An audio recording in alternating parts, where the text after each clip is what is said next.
Sebenarnya tuh prospek kedepannya menjadi seorang desainer grafis, apa yang membuat kita begadang? Mungkin Kenapa? karena kita memakai imajinasi kali ya. Karena ya kita tuh harus bisa menciptakan brand kita sendiri ya. Pasti kan jurusannya desain grafis ya, desain berarti nanti bisa jual lukisan dong kayak di pinggiran jalan yang di Pasar Baru. Iya sih, Nanti kan identik dengan gambar, jadinya ya tukang gambar. Iya, ya, gitu.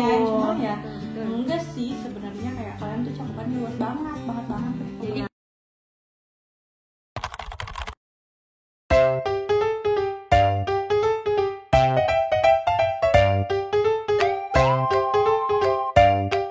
Oi pada.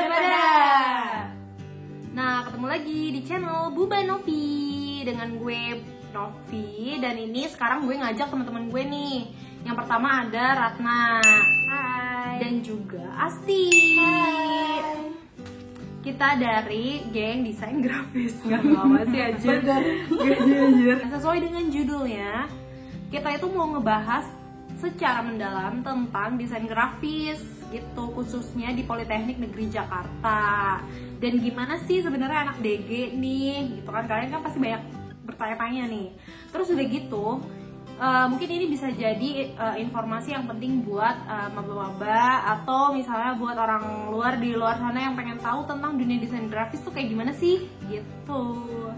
Yuk, cus kita mulai.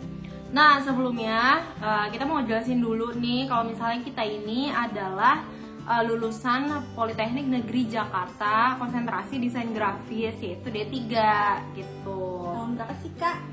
Tahun 2000, kita masuknya 2013 ya, terus lulusnya tahun 2016 gitu kan.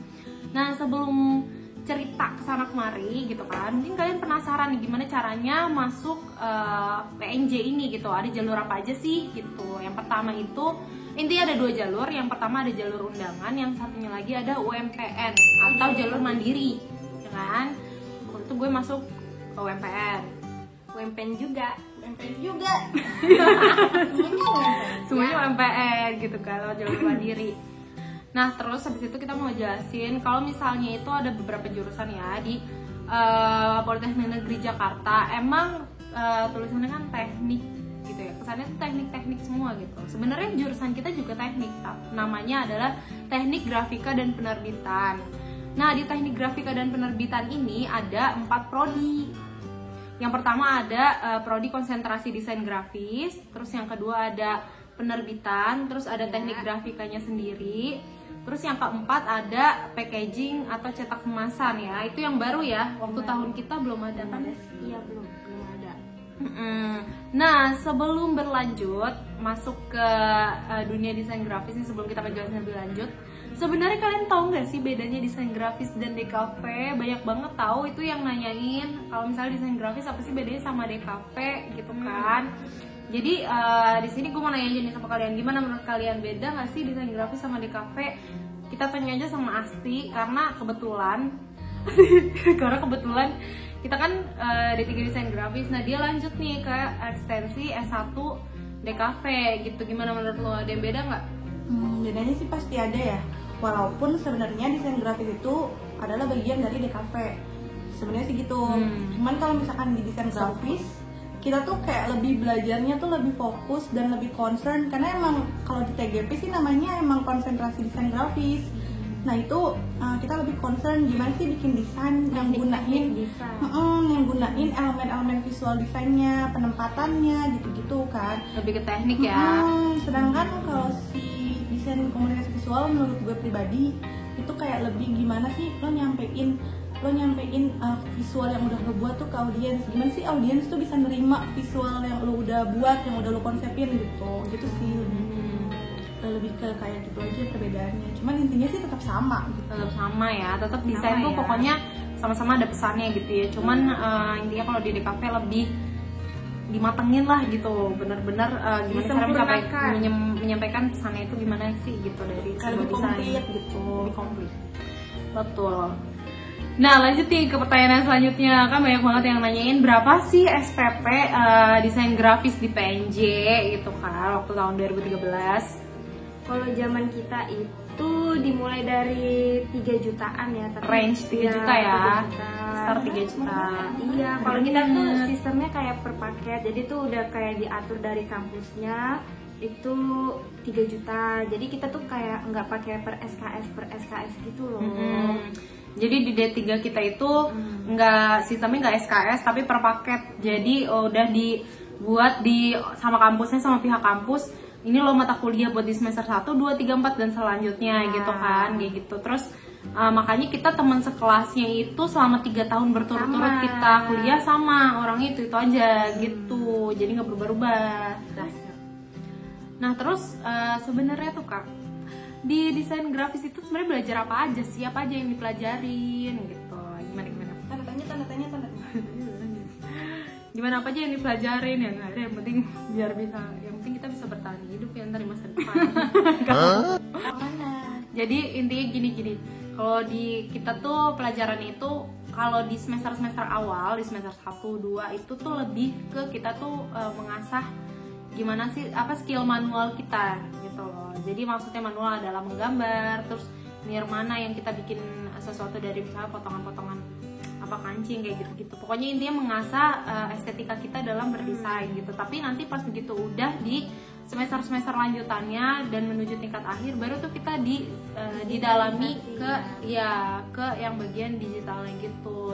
Banyak sih, kayak ada juga wirausaha, kan? Sudah manajemen desain juga, terus ada kalkulasi desain gitu. Betul banget. Jadi banyak banget tuh di situ. Jadi nggak melulu soal desain, tapi kita juga diajarin wirausaha. Kenapa wirausaha ada di mata kuliah kita? Karena ya kita tuh harus bisa menciptakan brand kita sendiri ya kan, gitu kan. Menjual desain kita.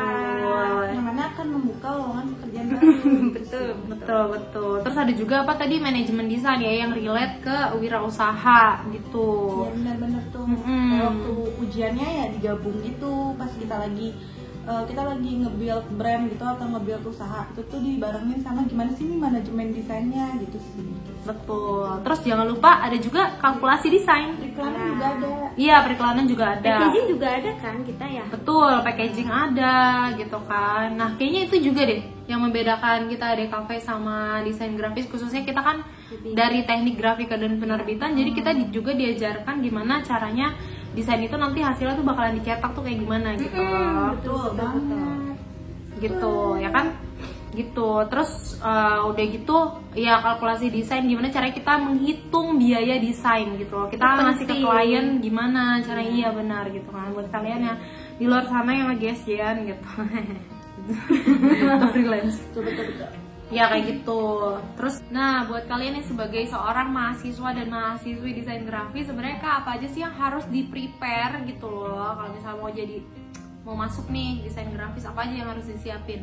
Jadi alat yang harus kita punya itu ada kayak cat air, terus kuas-kuas untuk kita belajar kayak ngelukis, terus kayak pensil-pensil gitu loh, dari kayak stationery lah ya, gitu harus lengkap. Iya, lengkap kayak gitu. Itu tuh kita pelajari pas awal-awal semester ya kan. Iya, terus nanti kalau udah digitalisasi butuh laptop sih pastinya.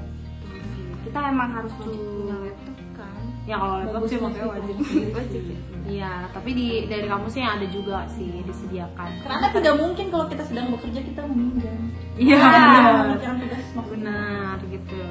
Terus ada juga karena kita ada mata kuliah fotografi, mungkin beberapa orang yang berkelebihan bisa buat beli kameranya, tapi tidak dituntut sih.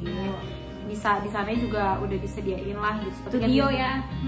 Studio gitu, studio fotografi. Terus apalagi yang disediakan ya, pokoknya intinya dana buat beli cat dan macam-macamnya sih, karena itu menurut kalian esensial banget, kayak esensial things gitu. Iya gitu, karena kan dikit-dikit perintilan tiba-tiba gitu kan, cat gitu, atau uang spare uang sih buat cetak-cetak sedikit-sedikit, nyetak gitu. Karena kalau misalnya udah UAS atau UTS dikit-dikit apa nyetak gitu. Tapi kalau cuman kayak kalau butuhnya kayak cat poster atau cat akrilik atau cat air gitu, itu sih butuhnya kayaknya cuma sampai kayak semester 3 ya kalau dulu kita. Iya benar. Karena manualnya fokusnya di semester awal. Gitu. BTW waktu kita beli cat air itu tuh, ingat gak sih tempatnya di mana? Di Perapatan, di Perapatan. Negara. Nah, Iya, itu tempat bisa. kita Itu sih. tuh rekomendasi lah. Kayaknya kalian Iya. juga pasti tahu. Lengkap lah gitu. Betul, bisa tuh beli di Perapatan Mm. atau di Intermedia Depok. Iya betul, karena lebih dekat juga dari sini, dari Iya, Iya, benar gitu. Heh, nah bener gak sih Kak mau jadi anak DG nih? Cuman kok banyak isu-isu katanya tuh sering begadang, tidur jadi tidak teratur. Gimana dengan tubuh kita gitu? Itu gimana sih, benar gak sih Kak? Betul banget sih, kita harus kayak begadang ngerjain tugas, soalnya kan kayak banyak banget gitu kan tugasnya. Tapi kan semua Iya, semua semuanya. kampus juga Kayak begitu banyak, ya. banyak tugas ya Ada, begadang gitu. Tapi emang itu Apa yang membuat kita begadang? Kenapa semua anak DG rata-rata apa sih namanya sering banget begadang? mungkin Kenapa? karena kita memakai imajinasi kali ya. Jadi Iya, kan ada kalau malam proses kan ya. sepi, jadi tuh imajinasi tuh pada twing gitu nggak sih? Ya. Intinya kan kita itu kan yang membutuhkan ide lah ya, gitu, butuh proses. Karena ide itu tuh tidak susah. ide itu tidak datang serta merta saat itu juga. Ya beruntunglah beberapa orang mungkin bisa kayak gitu kan. Mungkin juga sebenarnya manajemen waktu sih. Ya, sebenarnya. ya, benar. Gitu. Ada juga teman kita yang dia tidak memerlukan begadang terlalu sering. Kalau begadang sih pasti sih kayaknya semua mahasiswa Pasti. juga Semua ya, semua jurusan merasakan pasti gitu ya. kan. Iya. Cuman kalau misalkan masalah manajemen waktu kan, kalau misalkan pulang kuliah kadang masih ada Organisasi, atau kita masih betul. kayak main sama teman-teman gitu. Iya. Kadang juga ya nggak ada ide, sebenarnya stuck di ide. Nah itu sih biasanya kan kalau anak DG tuh terkenal dengan sistem kepepet atau Iya, sistem Ya, kebetulan. bener gak? Bener gak anak DG? Bener gak? Terus kita juga sering kayak nyari referensi gitu kan. Kadang kita ke mall, Ya. terus bakal Dia prosesnya lah ya. Itu belum lagi pas itu baru konsepnya loh. Pas begitu pengerjaannya belum lagi ternyata tingkat kesulitannya tinggi gitu kan. Ternyata harus ulang lagi atau belum lagi kalau misalnya karya lo kesiram. Wow, itu sih benar. Apalagi gue pernah juga nih waktu itu kena darah nyamuk, ulang. Disuruh ulang sama dosennya. Pak. Bapak siapa? Bapak Siapa? Pak Irfan. Pak Irfan. Irfan. Gitu. Nah, terus lanjut ya. Nah, isu yang kedua nih menjadi seorang anak DG. Terus di luar sana nih, kadang-kadang orang tua banyak yang suka mempertanyakan, emang tuh kalau misalnya jadi desainer nanti menggambar doang, terus nanti mungkin masa depannya mau jadi apa ya? Mau jadi guru menggambar, playgroup TK gitu kan.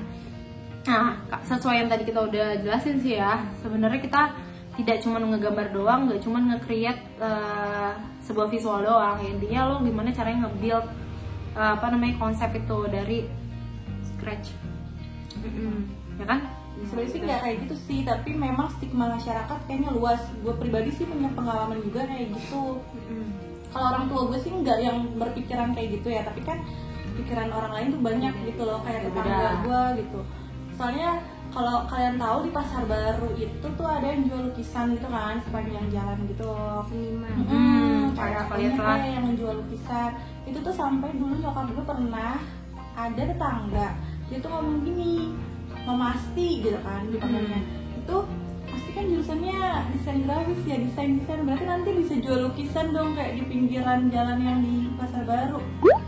Terus nyokap gue bilang dong tuh gue, terus gue cuma tertawa dan lalu tersenyum dan lalu berpikir kenapa dia mikirnya kayak gitu.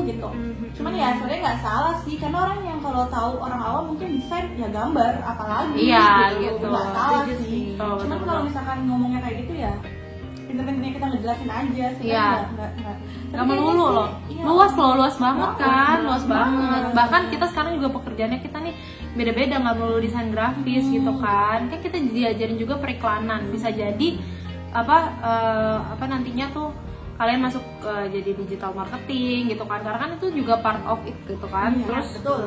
tim kreatif kan luas, nggak cuma lo jadi desainer doang gitu kan.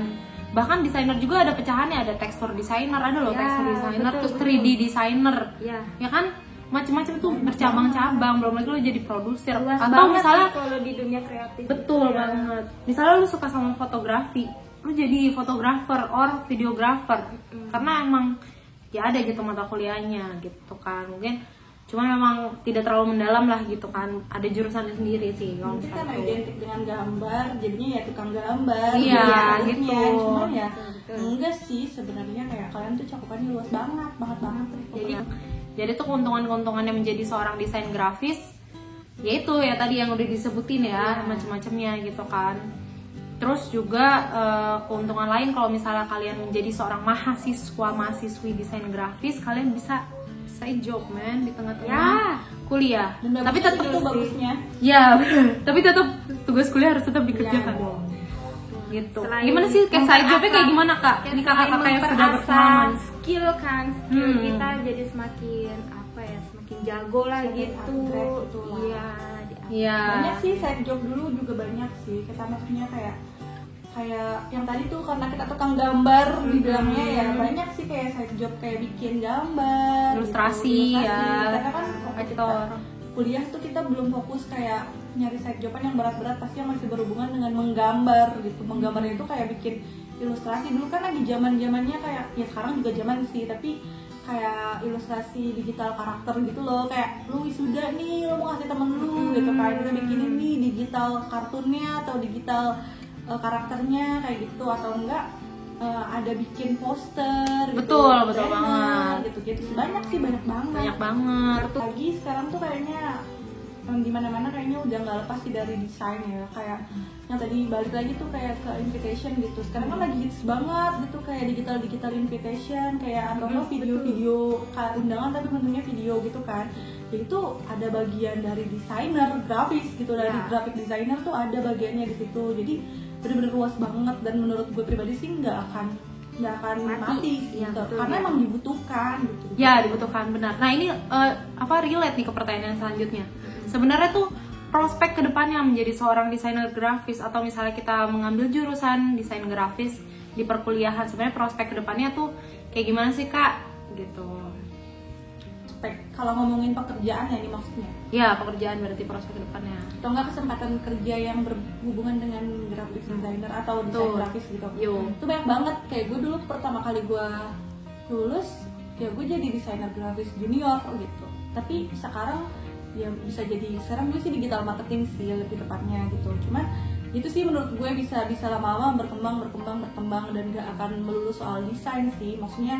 Tapi itu balik lagi ya ke diri masing-masing. Ada orang yang bener-bener enggak gue mau nekunin desain aja gitu, sampai kayak gue bener-bener jadi masternya, atau bukan stuck ya, bukan stuck, tapi itu kayak lebih oke, gue mau ngolah lagi nih, gue mau ngolah lagi jadi betternya dia gitu, Lebih grow ya, gitu. Atau lu mau masuk ke ranah yang berbeda, kayak menurut gue kayak desainer grafis itu berhubungan dengan marketing kan, dan digital marketing, ya itu masuk aja gitu. Atau pekerjaan yang lain tuh menurut gue yang berhubungan dengan kayak markom gitu juga bisa. Banyak banget. Itu ya, itu opsi dan pilihan kalian gitu ya. Untuk prospek kedepannya nggak perlu takut, karena kita kan udah masuk ke era digital nih ya, udah grow banget nih gitu. Dan desain grafis tuh dibutuhkan. Jadi kalau misalnya buat kalian yang masih bingung mau masuk jurusan apa, ya desain grafis tepat sih gitu loh untuk kedepannya. Nah, segitu aja yang udah bisa kita sharing dan kita bagi. Pokoknya buat kalian yang mau masuk prodi desain grafis, jangan ragu. Pokoknya siapin diri, siapin mental. Bisa jadi yang dulu kita alami kalian nggak mengalami, karena mungkin kan semakin bertambah tahun tuh semakin mudah gitu aksesnya, atau semuanya lah, mungkin lebih ada beda-bedanya juga. Iya. Terus jangan pernah ragu kalau misalnya mau masuk ke jurusan ini. By the way, seru banget sih, beneran asli seru banget. Walaupun memang mungkin kalau misalkan ditarik ke belakang, waktu pas lagi kuliahnya mah kayak, udah sumpah gue pengen lulus aja, udah gue pengen udahan aja gitu. Capek banget. Tapi kayak puas aja gitu kalau misalkan tanpa itu kita nggak akan terbentuk menjadi diri kita yang Sekarang, betul banget. Nah, buat kalian yang pengen tahu info-info selanjutnya tentang desain grafis apa aja yang pengen kalian tanyain, dan nanti yang lebih mungkin terkini. Ya, mungkin nanti bisa kita jawab di comment section, atau mungkin dibuatin video selanjutnya. Gitu. Makasih ya udah nonton. Jangan lupa like, share, and subscribe. Yeay. Dadah, thank you.